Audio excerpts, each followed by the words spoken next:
Welcome to the FanMouth Fantasy Roundtable. I'm Erin here with Jeff and Dave, and as we look forward to Week 13, we're going to tell you who we like at defense this week.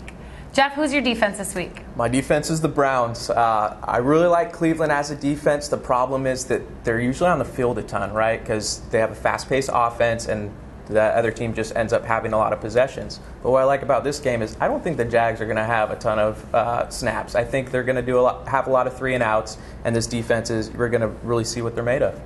I like the matchup. I'm a little concerned about Cleveland's defense because you're right. It tends to be the faster pace your offense is, the more your defense tends to give up because they're on the field so much. And they have given up pretty big numbers in terms of points scored in the last couple of games. But I do think this is a game at home where they could dominate the game, cause mistakes on the other team. They're definitely someone I consider. Jacksonville's won a few games, in case you guys forgot. They aren't as terrible as we all thought they were. How many points are they putting up? I mean, that's true. But had you forgotten that they won a couple of games? I was pretty aware. No. Yeah.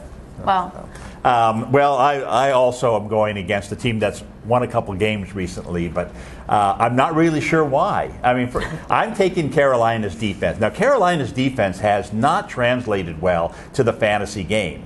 They don't get a lot of sacks. They don't force a lot of fumbles. They don't get a lot of interceptions, and this is where you get a lot of your fantasy points. They're not a big scoring fantasy team.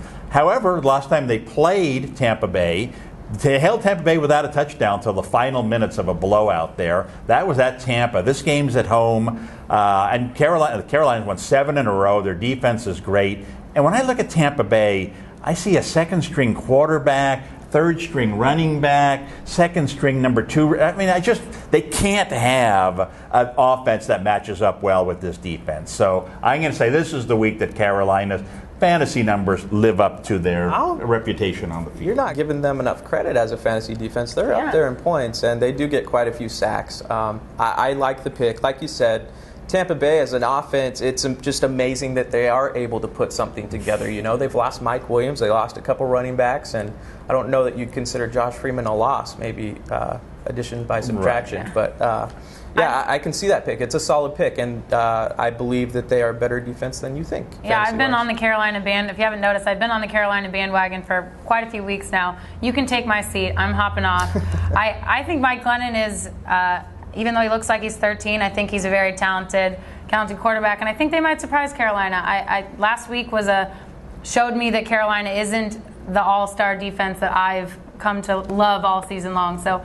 But I agree. I've been on their bandwagon. I think they have the talent. I just don't know if they're quite as good as I thought they were. But last week's game, I think, is a classic example. I mean, they gave up, 16 points in that game, in a road game, which to me, that's a pretty good defensive effort. I mean, they're playing Miami, kind of a mediocre team, but you go on the road, you give up 16 points. To me, there should be a fantasy bonus for that, but there wasn't. They were one of the lower scoring defenses. It wasn't the first time that this has happened to them, and so.